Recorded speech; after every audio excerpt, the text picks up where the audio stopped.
Good morning friends. Good morning friends. आज अपन नागरिकता अधिनियम से संबंधित क्या कर रहे हैं, इसमें संशोधन हुआ है उसके बारे में चर्चा करते हैं, विस्तार से चर्चा करते हैं और उस पर क्या विवाद हुआ उसके बारे में अपन क्या करते हैं, चर्चा करते हैं ना। जैसे अभी 11 मार्च को नागरिकता संशोधन अधिनियम 2019 से संबंधित क्या है, सूचना जो है जारी कर दी है और लागू कर दिया गया है ना। ठीक है, तो उसके बारे में विस्तार से चर्चा करते हैं, क्या विवाद हुआ इस पर है ना, किस किस को नागरिकता मिलने की संभावना है या मिलती है, किस किस को नागरिकता मिलती है इस कानून के तहत है ना, कब से कब तक देश में रहने के बाद जो है नागरिकता मिलती है ना। तो नागरिकता से संबंधित अपने संविधान में भी अनुच्छेद दिए हैं, 5 से लेकर के 11 तक अनुच्छेद दिए गए हैं। इसके अलावा केंद्र सरकार ने नागरिकता से संबंधित कुछ कानून भी बनाए हैं ना। नागरिकता अधिनियम 1955 में कानून बनाया। ठीक है, जब ये कानून आया तो भारत की नागरिकता कौन व्यक्ति ग्रहण कर सकता है, इससे संबंधित कानून भी बनाए गए और इस कानून के आधार पर नागरिकता प्राप्त कर सकता है कोई व्यक्ति संविधान प्रारंभ होने से पूर्व, मतलब 26 जनवरी 1950 या 26 नवंबर 1949 को जब संविधान अंगीकृत किया गया तब भारत के नागरिक, भारत में रहने वाले नागरिकों को नागरिकता दी जाएगी। जन्म के आधार पर, भारत में जन्म हुआ हो किसी व्यक्ति का तो जन्म के आधार पर नागरिकता दी जाएगी। वंशानुगत किसी व्यक्ति के माता पिता दादा दादी भारत के नागरिक हो तो उस आधार पर नागरिकता दी जाएगी। इसके अलावा पंजीकरण के आधार पर है ना, मतलब कोई व्यक्ति एक विशेष समय सीमा के अंदर पंजीकृत करके क्या करेगा, भारत की नागरिकता ग्रहण कर सकता है। दूसरा, देशीयकरण के आधार पर भारत की नागरिकता ले सकता है कोई व्यक्ति है ना। इसके अलावा तथा क्षेत्र विशेष के आधार पर भी भारत की नागरिकता प्राप्त कर सकता है कोई व्यक्ति। ठीक है, इसके अलावा अगर तुम देखा जाए तो भारत के विदेशी नागरिक जिसे बोलते हैं ओवरसीज सिटीजन ऑफ इंडिया ना, ये कार्ड धारक है ना, उनके अधिकारों को नियंत्रित करता है कौन सा, ये कानून अधिकार नागरिक अधिनियम 1955, नागरिकता अधिनियम 1955 क्या ओवरसीज सिटीजन ऑफ इंडिया के जो कार्ड धारक है उनके अधिकारों को नियंत्रित करता है ये कानून। ठीक है, ठीक है। तो ओसीआई क्या होता है, भारत में पंजीकृत प्रणाली है। ठीक है, जो क्या होता है आजीवन वीजा देती है, कुछ व्यक्तियों को आजीवन वीजा देती है। ठीक है, ठीक है। अब बात आती है कि भाई ये तो नागरिकता से संबंधित उस समय जब 1955 में एक्ट आया उसमें नागरिकता प्राप्त करने के लिए प्रावधान दिए गए ना। अब जो 2019 में जो सिटीजनशिप अमेंडमेंट एक्ट आया, मतलब नागरिकता संशोधन अधिनियम आया, उसमें क्या क्या प्रावधान थे ना। ठीक है, उसमें क्या क्या प्रावधान थे उससे संबंधित अपन क्या करते हैं आज चर्चा करते हैं ना। ठीक है, तो जब 2014 में भाजपा सरकार आई, तो भाजपा सरकार जब आई तो उसने क्या करा, नागरिकता से संबंधित कुछ कानून पास किया। ठीक है, पास किया मतलब तुम कह सकते हैं 9 दिसंबर 2019 है ना, कब 9 दिसंबर 2019 को यह है लोकसभा में पारित हो गया यह कानून, नागरिकता संशोधन अधिनियम। ठीक है, कब 9 दिसंबर 2019 में लोकसभा में पारित हुआ। 10 दिसंबर 2019 में ये राज्यसभा से पारित हुआ और 11 दिसंबर को क्या माननीय राष्ट्रपति जी ने क्या कर दिया, हस्ताक्षर करे और इसको राष्ट्रपति के हस्ताक्षर होते ही यह बिल क्या बन गया, अधिनियम बन गया, कानून बन गया है ना, जिसे बोला गया सिटीजन अमेंडमेंट एक्ट। क्या करता है सिटीजन अमेंडमेंट एक्ट, ये इसके अनुसार है ना 31 दिसंबर 2014 को या उससे पहले कहां से 3 मुल्कों के नागरिक है ना, अवैध प्रवासी, 3 मुल्कों के अवैध प्रवासी जो भारत में रह रहे हैं ना, कौन कौन से देश, अफगानिस्तान, पाकिस्तान, बांग्लादेश से आने वाले अवैध प्रवासी जो भारत में रह रहे हैं, गैर मुस्लिम अल्पसंख्यक नागरिकों को इस कानून के तहत नागरिकता दी जाएगी। ठीक है, अब गैर मुस्लिम अल्पसंख्यकों में कौन कौन हो सकता है, 6 समुदाय हैं जिसमें हिंदू आ गया, हिंदू, सिख, बौद्ध, जैन, पारसी, ईसाई। ठीक है, ये इस कानून के तहत इनको अवैध प्रवासी नहीं माना जाएगा और 31 दिसंबर 2014 को या 31 दिसंबर 2014 से पहले ये भारत में निवास कर रहे हैं, इनको अवैध प्रवासी नहीं माना जाएगा और इनको इस कानून के तहत भारत की नागरिकता प्रदान की जाएगी। ठीक है, भारत की नागरिकता प्रदान की जाएगी। ठीक, प्रवासी क्या होते हैं, मतलब अवैध प्रवासी वो होते हैं जो अवैध प्रवासियों को भारत में नागरिकता से प्रतिबंधित किया जाता है। अवैध प्रवासी ऐसे व्यक्ति होते हैं, ऐसे विदेशी व्यक्ति जो भारत में बिना वैध यात्रा दस्तावेज के रह रहे हों, बिना वैध यात्रा दस्तावेज जैसे वीजा हो गया, पासपोर्ट हो गया के बगैर ही भारत में निवास कर रहे हो, या फिर वैध यात्रा दस्तावेज के साथ मतलब वीजा और पासपोर्ट के साथ रह रहे हैं लेकिन तय समयावधि के बाद भी, समाप्त होने के बाद भी वो भारत में रह रहे हैं, ऐसे प्रवासी क्या बोलेंगे, ऐसे प्रवासियों को अवैध प्रवासी माना जाएगा। ठीक है, वीजा पासपोर्ट है ना, ऐसे प्रवासी, ऐसे व्यक्ति जो वैध यात्रा दस्तावेज या वीजा पासपोर्ट के बिना भारत में प्रवेश कर गए हैं या फिर वैध दस्तावेज वीजा या पासपोर्ट के साथ प्रवेश कर गए हैं, लेकिन तय समय सीमा की समाप्त होने के बाद भी वो भारत में बने हुए हैं, उनको अवैध प्रवासी माना जाएगा। ठीक है, अवैध प्रवासी माना जाएगा। तो इस कानून के तहत 31 दिसंबर 2014 से पहले आए हैं या उसके बाद आए हैं, तो इस कानून के तहत किसको, हिंदू, सिख, बौद्ध, जैन, पारसी, ईसाइयों, ठीक है, ये 6 समुदाय जो अफगानिस्तान, पाकिस्तान, बांग्लादेश से आए हैं, इनको अब अवैध प्रवासी नहीं माना जाएगा। ठीक है, इनको अवैध प्रवासी नहीं माना जाएगा और इस कानून के तहत इनको क्या है, नागरिकता दे दी जाएगी। ठीक है, नागरिकता दे दी जाएगी, है ना। तो इस कानून में इनको धार्मिक अल्पसंख्यक बोला गया है और ऐसा बताया गया था कि भाई पाकिस्तान, अफगानिस्तान और बांग्लादेश, ये तीनों कैसी हैं, मुस्लिम कंट्री हैं। ठीक है, और इसमें जो गैर मुस्लिम धार्मिक अल्पसंख्यक लोग हैं, यहाँ पर इनको प्रताड़ित किया जाता है, धर्म के आधार पर प्रताड़ित किया जाता है, परेशान किया जाता है, पीड़ित किया जाता है, धार्मिक पीड़न किया जाता है इनका। तो ये इस कानून के तहत भारत में, मतलब ये मान के चलो, इनके लिए एक सहानुभूति बताई गई है कि भाई तुम भारत में आओ और भारत में आकर के बसो और नागरिकता तुम्हें, भारत की नागरिकता हम देंगे ना। ठीक है, लेकिन एक शर्त है। शर्त क्या है, बोले 5 वर्ष तक तुम्हें रहना होगा, 5 वर्ष के बाद तुम्हें यहाँ की नागरिकता मिल जाएगी, है ना। अभी तक तुमने देखा कि भाई पंजीकरण के माध्यम से, जन्म के आधार पर, वंशानुगत के आधार पर, देशीकरण के आधार पर भारत को नागरिकता मिलती थी, है ना। ठीक है, लेकिन पंजीकरण के आधार पर भी और देशीकरण के आधार पर भी भारत को, भारतीय किसी विदेशी व्यक्ति को भारतीय नागरिकता मिलती थी तो उसको 11 साल लग जाते थे, है ना, 11 साल लगते थे।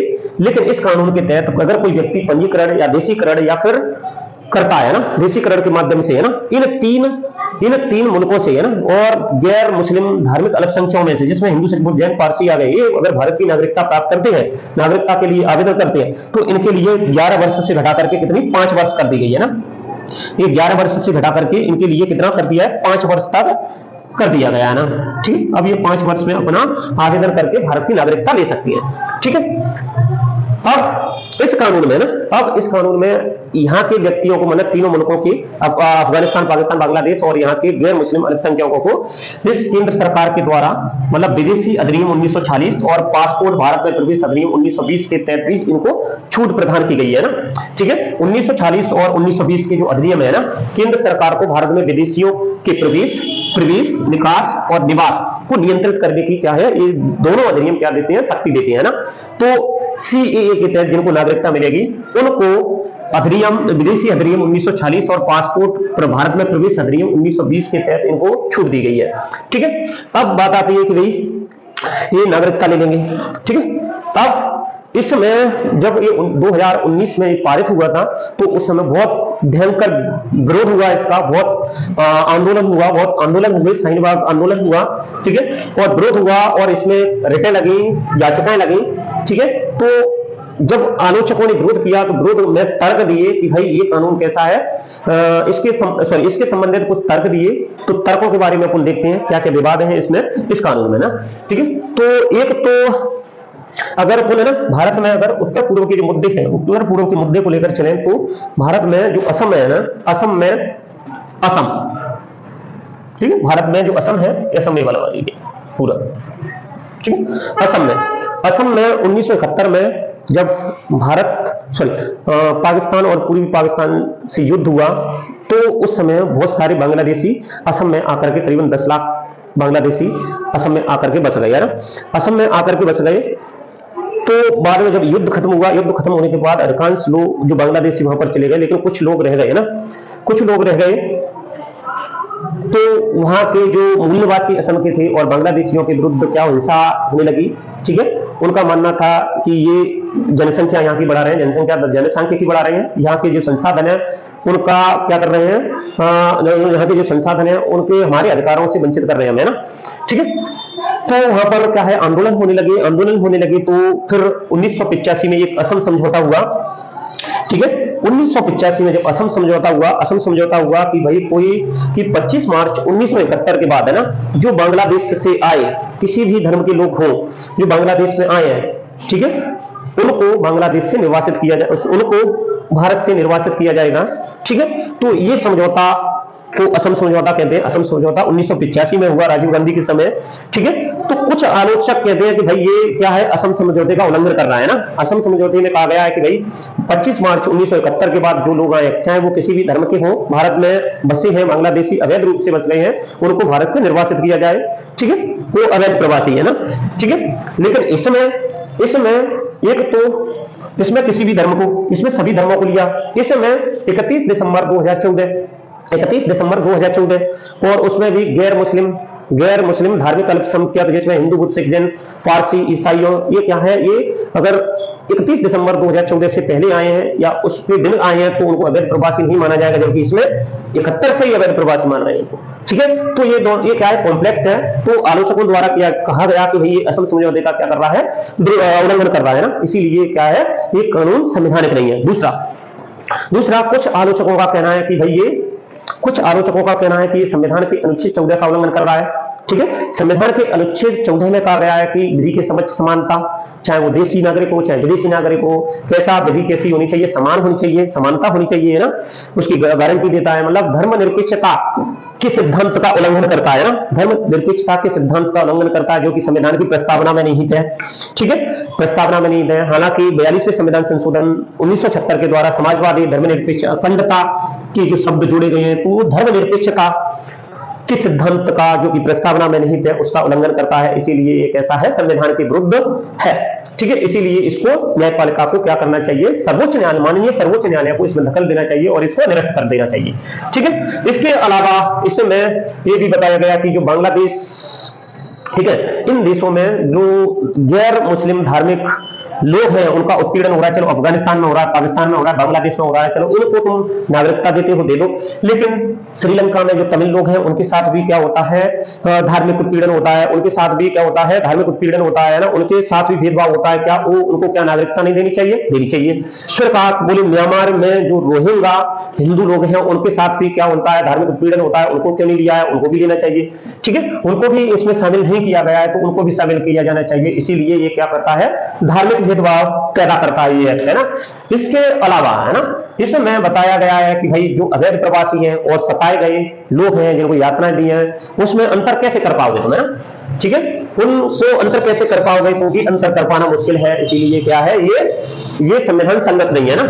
ठीक है, इस विधेयक में ना, ठीक है, इसके अलावा इसमें यह भी कहा गया है कि भाई इसमें जो धार्मिक उत्पीड़न से संबंधित है ना, कितने 3 देश हैं, अफगानिस्तान हो गया, पाकिस्तान हो गया और बांग्लादेश हो गया।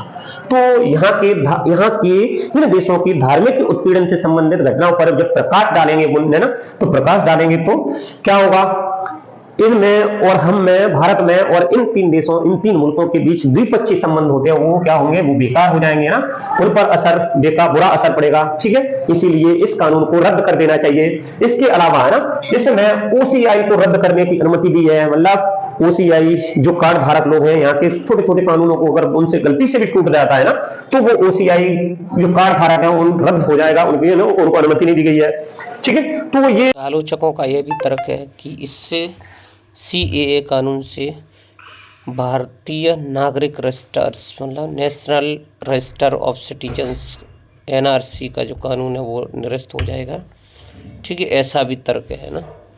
NRC अपन कह सकते हैं वो दस्तावेज है, वैध दस्तावेज है, जिसमें भारत के नागरिकों को एक वैध दस्तावेज प्रस्तुत करने होंगे ना, तो NRC का प्रभाव भी खत्म हो जाएगा, अभी आलोचकों का तर्क है। जो विवाद है ना, ठीक है, इन विवादों को जो आलोचक लेकर तर्क कर रहे हैं, और जब तर्क कर रहे हैं तो कहा गया है कि भाई इन मुद्दों को लेकर के आलोचकों ने क्या है, सुप्रीम कोर्ट में याचिकाएं लगाई हैं और कहा है कि भाई ये जो नागरिकता संशोधन अधिनियम है वो क्या होना चाहिए, निरस्त होना चाहिए और ये संविधान के संगत नहीं है। इस पर सरकार का तर्क है, सरकार भी अब तर्क देती है ना, तो इस पर सरकार का तर्क है कि भाई हमने केवल इन देशों को इसलिए लिया है कि भाई ये कैसे हैं, मुस्लिम देश है ना, पाकिस्तान, अफगानिस्तान, बांग्लादेश, ये क्या है, मुस्लिम कंट्री है। जब ये देश आजाद हुआ तभी से इन्होंने क्या कर दिया, मुस्लिम कंट्री घोषित कर दिया गया, और हिंदू देश एक भी नहीं है। और यहाँ पर इन गैर मुस्लिम धार्मिक अल्पसंख्यकों के प्रति क्या होता है, उत्पीड़न होता है। तो उत्पीड़न होता है तो हमने सद्भावना को देख करके इनको नागरिकता देने का प्रयास किया है ना। ठीक है, दूसरा इसके अलावा इसने सरकार ने एक तर्क और दिया है, कि हमने जो असम है ना, असम का जो समझौता है ना, तो असम मतलब कौन कहे संविधान की 6वीं अनुसूची में ना, काम पर हटा दूं, संविधान की 6वीं अनुसूची में है ना, ठीक है, संविधान की 6वीं अनुसूची में शामिल कौन हो गया? असम हो गया, ठीक है, असम हो गया, मेघालय हो गया, त्रिपुरा हो गया, मिजोरम हो गया, ठीक है। इनके जो आदिवासी क्षेत्र है, आदिवासी बहुल क्षेत्र है, इनको हमने इस कानून के तहत शामिल नहीं किया गया है, इनको छूट दे दी गई है ना, ठीक है। दूसरा, हमने जो बंगाल ईस्टर्न फ्रंटियर रेगुलेशन है ना, बंगाल ईस्टर्न फ्रंटियर रेगुलेशन है ना, 1873 के तहत इनर लाइन परमिट, कौन सा? इनर लाइन परमिट, ठीक है, इनर लाइन परमिट के तहत है ना, के तहत, ठीक है, आने वाले राज्यों को इसमें शामिल नहीं किया है, इसमें शामिल नहीं किया है ना।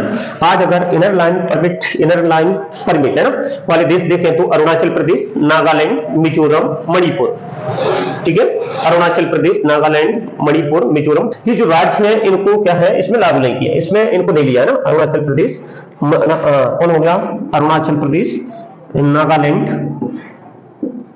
ठीक है, नागालैंड, ठीक है, असम को भी इसमें शामिल किया गया ना, नागालैंड, मणिपुर है ना, त्रिपुरा, इनको इसमें शामिल नहीं किया गया है ना, ठीक है, जिससे इसमें CAA का उल्लंघन हो, है ना, इसीलिए इनको शामिल नहीं किया गया है ना।